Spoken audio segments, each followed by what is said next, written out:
Hey guys, and welcome back to my channel, All That Jazz. So let's get right into it. If you are here, that more than likely means you watched my episode 1 rewrite to Stranger Things 5. So let's get right into episode 2. Oh, before we get into episode 2, I do have one more disclaimer. From this point forward in my rewrites, there will be death, okay? Not because I want to have some shock value, but because when you're fighting something this old and this calculated and something that has been set up to be this big threat, there's no reason everyone should make it out of this situation alive. So yeah, there will be death in my rewrites, okay? So let's get into it. Episode 2, The Vanishing of Holly Wheeler. Okay, so everything in the opener plays out exactly as it does in the original. Up until 11 goes through the gate from the Wheeler's house to the Upside Down. She takes her final step, crossing the threshold into the Upside Down just as the gate is sealing behind her. If you remember, we see a shot of Nancy next to Karen on the floor as the gate is closing. In my version, we don't cut to black and go to the opener. As the portal closes, the silence is shattered. We hear bikes fall on the asphalt outside.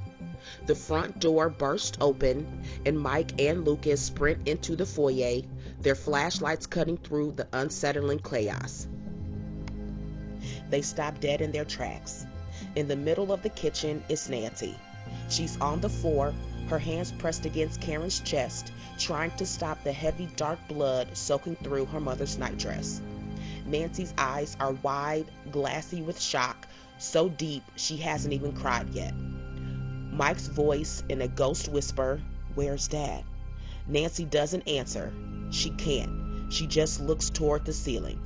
Mike doesn't wait. He lunges for the stairs. We follow him in a frantic handheld shot as he scrambles up the steps. The hallway is a war zone. The wallpaper is shredded in long rhythmic gouges. The hallway is trashed. He reaches his bedroom door. It's ripped off the hinges. Mike steps in slowly, his breathing coming in jagged, terrified hitches. And there, sprawled across the floor, among the broken debris, is Ted. He's still, his eyes are fixed on the ceiling, looking at the world he never understood. Mike collapsed to his knees with a hard thud. He reaches out, his hand hovering over his father's chest, trembling violently. He can barely touch him. Ted Wheeler is dead. Mike, in a broken, frantic sob. Dad, please. I'm sorry. I'm so sorry. I should have told you. I should have sat down and made you listen. I should have warned you about what was coming for us. For you. He buries his face in his hands, the guilt of years of secrecy finally crashing down on him. Ted wasn't just a man in a recliner anymore. He was a father who died in the dark because his son and daughter thought it was better to protect him. Lucas appears in the doorway, his flashlight dropping to the floor as he takes in the scene. And then the camera begins to pull back. It moves through the shattered bedroom window, drifting out into the cold Hawkins night. As it pans out, the house becomes a cross-section of grief. In the bottom window, we see Nancy, still kneeling in the kitchen over her mother.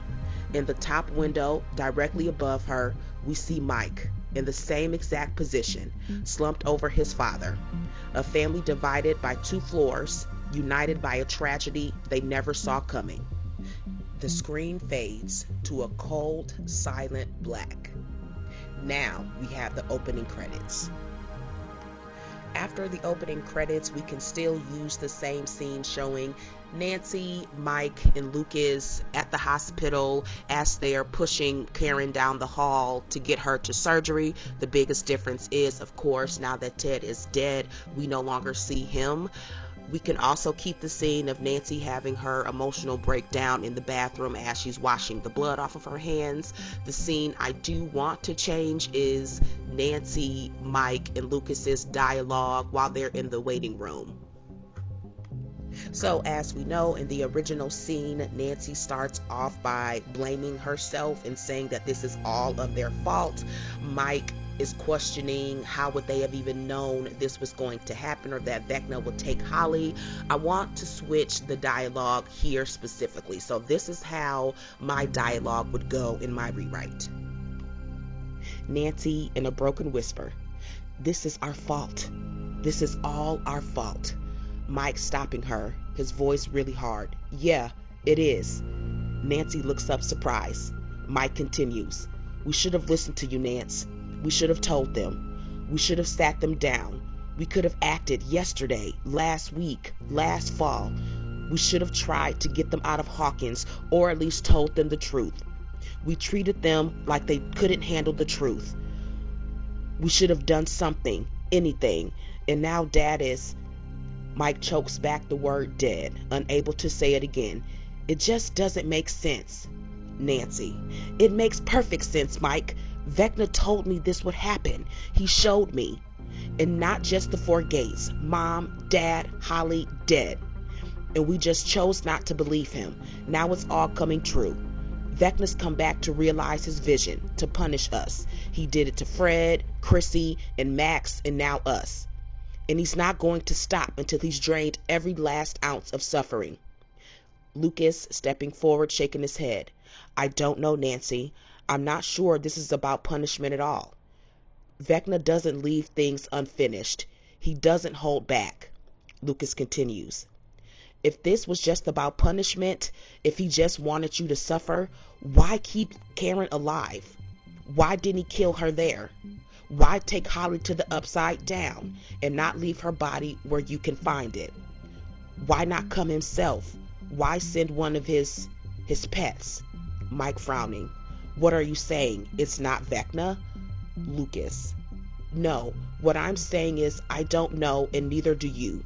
There's too many questions right now, and I don't know. I'm just having deja vu, because this is exactly what happened to Will almost exactly at the same time." Both Mike and Nancy look confused. Lucas continues, "You know what day it is, right? November 3rd. Will was taken November 6th. We are less than 3 days away. 3 days away from the day that changed everything. And I don't know about you guys, but I don't believe in coincidence. Not anymore. But we got Will back, and we are going to get Holly back, because she is not alone. 11 is in there with her. And if there is anybody who can save your sister, Mike, it's Elle. Lucas, it's Elle." They all look at each other, and Nancy nods. From this moment, a lot of everything in this episode will stay the same.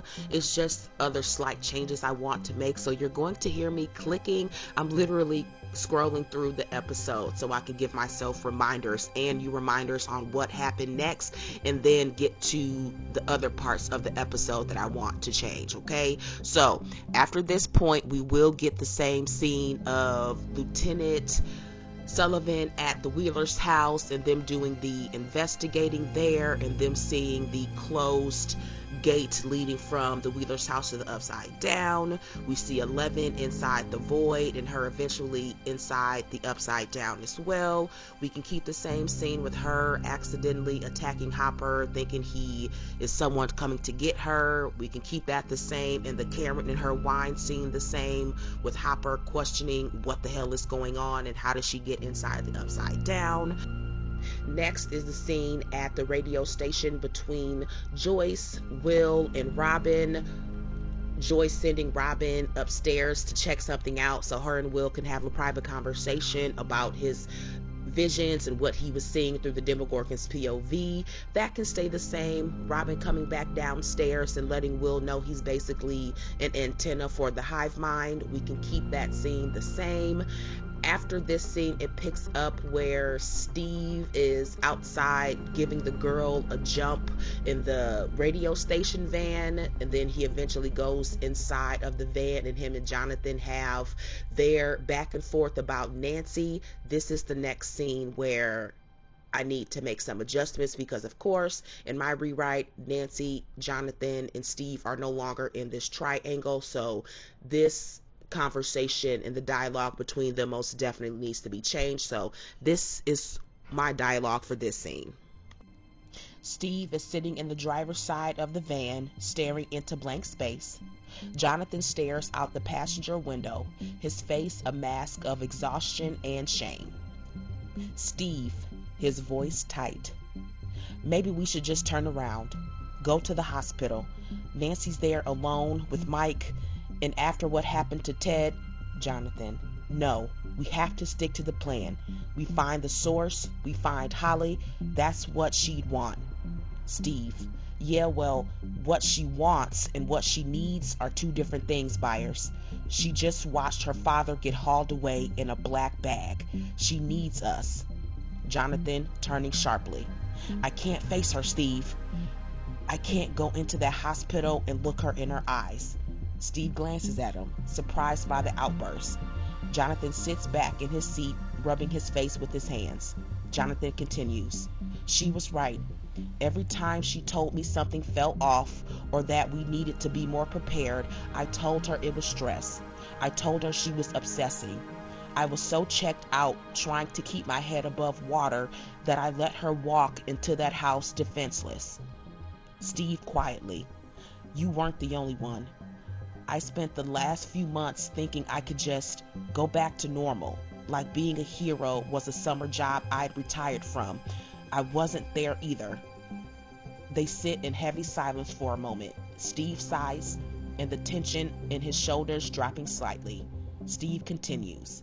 Look, man, about the stuff between us, the way I've been acting, I think I was waiting for you two to blow up so I can swoop in and play the better option again. It was so stupid. Jonathan softly. It wasn't you, Steve. Our problems, the breakup, it had nothing to do with you. I was just hiding from her because I was scared of the future. I pushed her away because I didn't know how to be the person she needed me to be. Steve, I know. I think I've known for a long time that me and Nancy, we weren't going to be in game. We were just two kids trying to survive a nightmare. You're the only one she actually talks to. I was just the guy with the bat. Jonathan, a small dry smile. You're a pretty good guy with the bat. Steve, yeah, well, I've been an asshole to you. Jealousy makes you do the weirdest thing. Jonathan, I wasn't exactly a saint to you either. Steve nods, a silent truce formed. Well, the jealousy ends tonight. No more bad blood. Nancy had a vision of her whole family being gone, Jonathan. Ted is already dead. We are not letting the rest of the vision come true. Jonathan firmly, we find Holly, whatever it takes. Steve, whatever it takes. And as Steve looks left out of his window, he sees a very injured Dustin walking towards the van.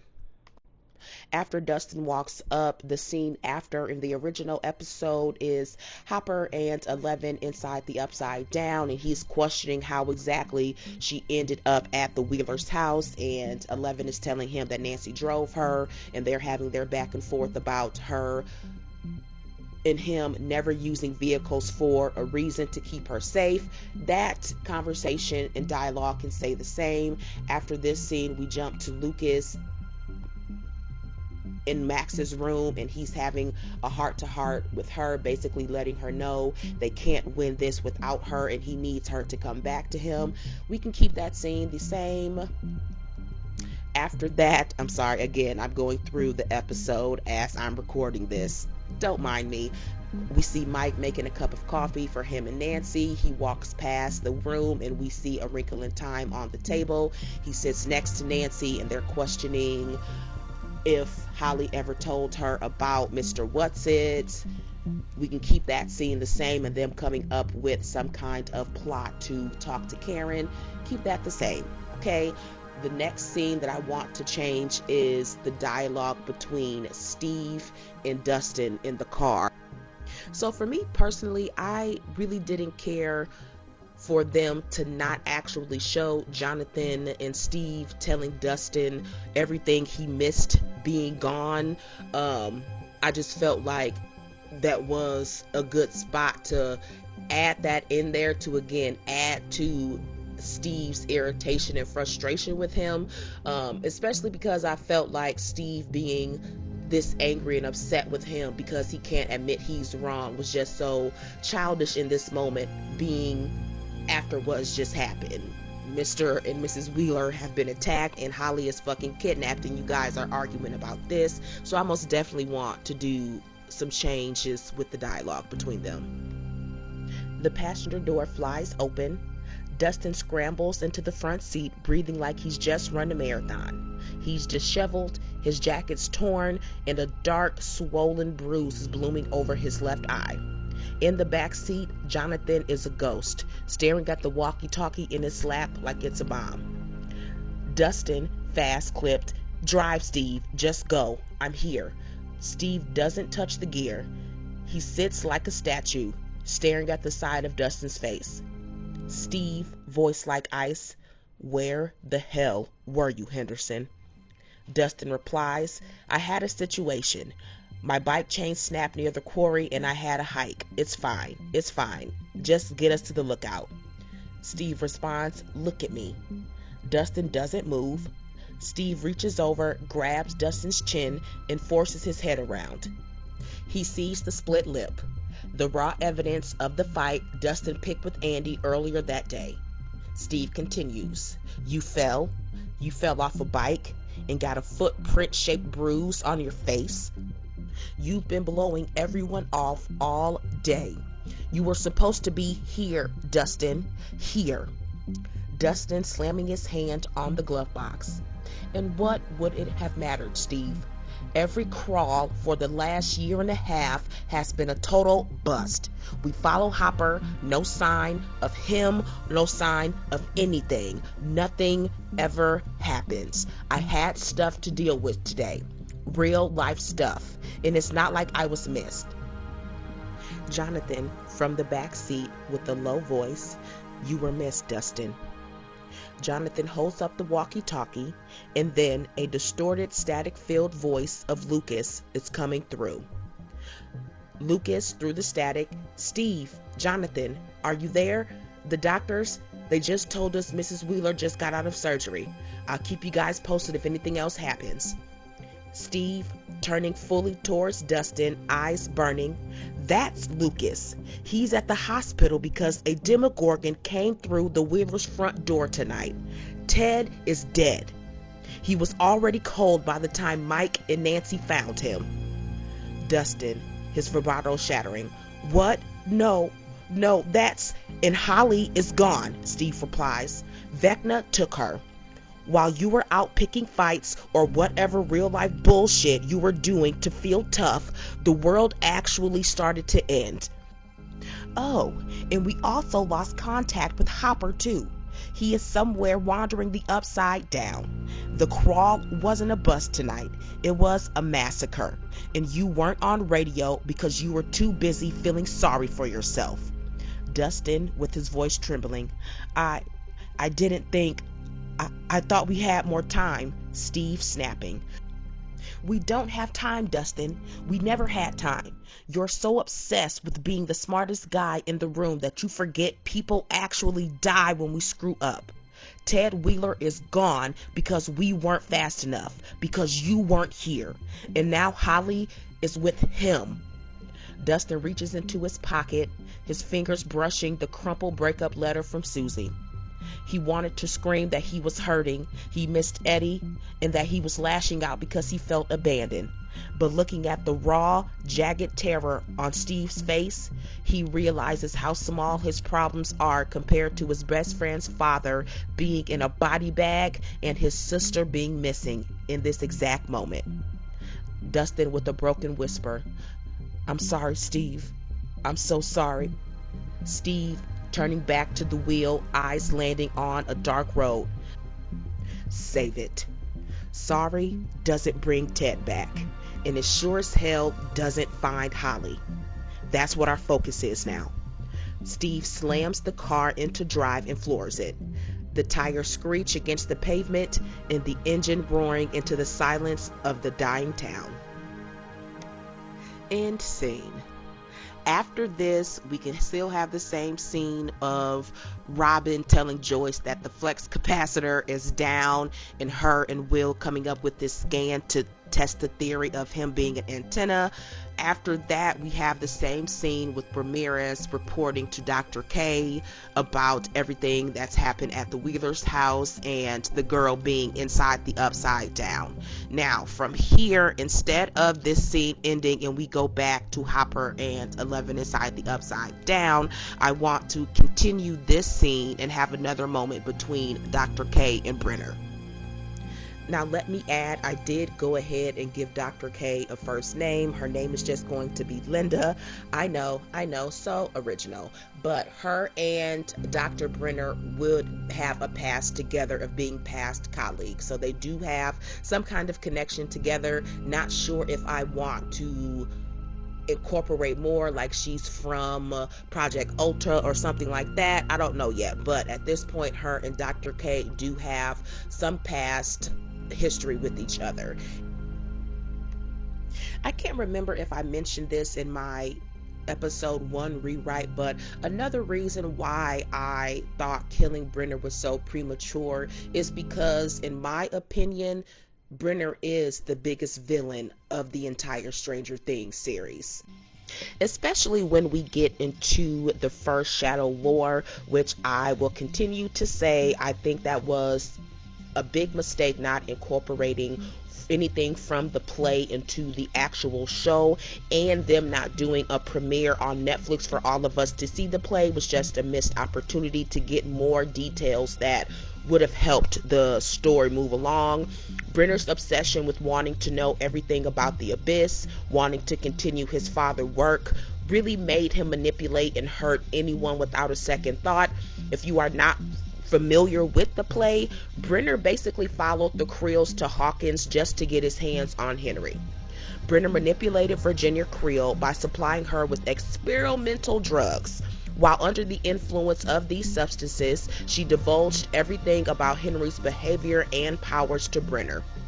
He deliberately pushed Henry towards violence and darkness to expand his psychic power. Brenner viewed Henry more as a scientific breakthrough and a potential weapon than a person.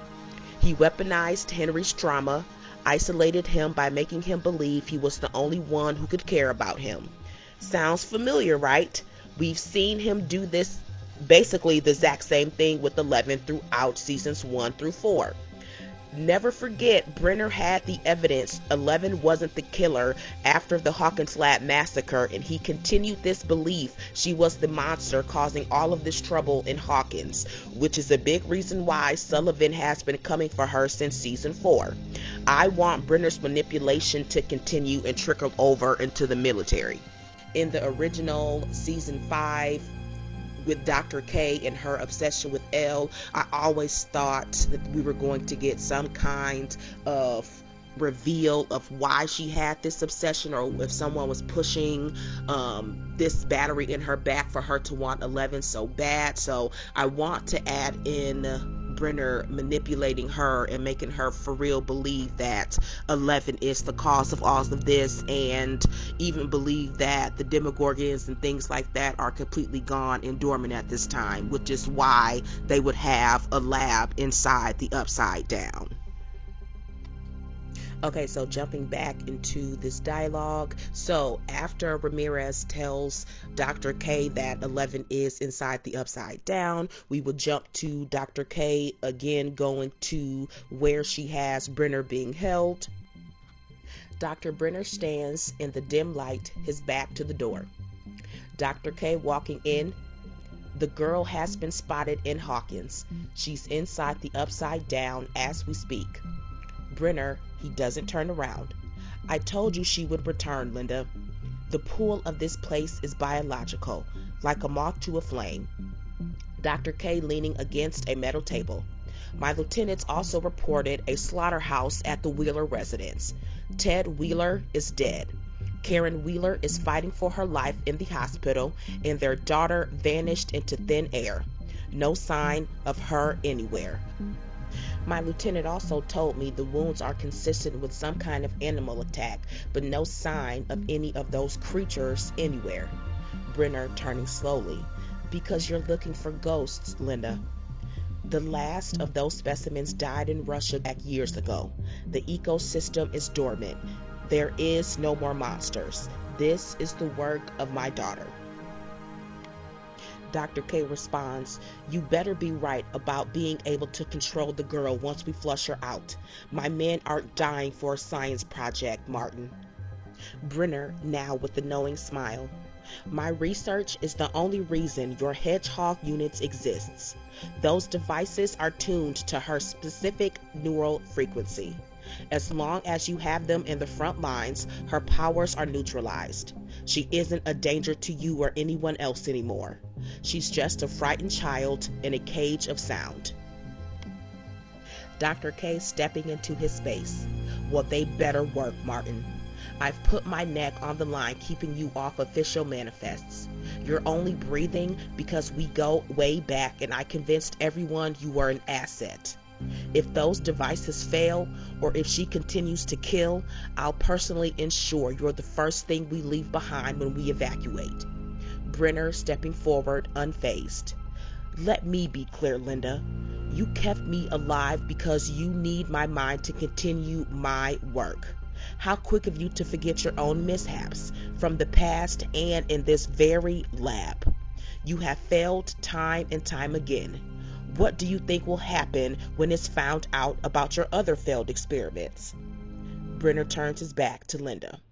Brenner continues. Now go and find my daughter. Bring her to me. There is much work to be done. End scene.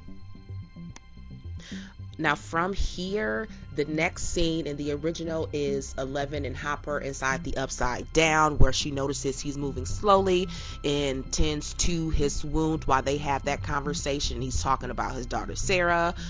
We can keep that the same scene with Nancy trying to talk to the doctor and the doctor is not listening. And she ends up telling Mike she doesn't trust doctors who smoke. We can keep that the same. We can keep the same scene with Nancy, Jonathan, and Steve back in the car, and Jonathan is hearing something, and Dustin comes over to listen and tells him that it's not Hopper. Joyce ends up coming on the intercom asking if they know anything about the flex capacitor being down. All of that can stay the same. Robin and Will going to the woods behind the school and getting closer to the hive mind and having their conversation and seeing the mandala, all of that can stay the same. I believe the last scene, well, no, this isn't the last scene, but we see 11 and Hopper, they finally make it to the wall, and that's when this giant flesh wall is revealed. Then we get the scene with Mike and Nancy doing their little trick to get inside of Karen's room, where it is revealed that Holly was talking to Mr. Whatsit, and Mr. Whatsit is Henry. And while we're getting this reveal, we have the same thing with Will making the connection himself. And then we end with Holly and Henry Creel walking into their Creel house. So yeah, those are the only things that I would add and or change in this episode. I hope you guys liked the additions I added and even the little dialogue switches that I made in here. If you guys are enjoying this content, please like, subscribe, comment, share. I really enjoy talking to you guys in the comments the most and hearing all of your opinions and ideas. Hopefully I can have episode 3 done by this weekend, so this isn't long and drawn out. Until then, guys, stay curious and stay out the upside down. I'll see you in the next one.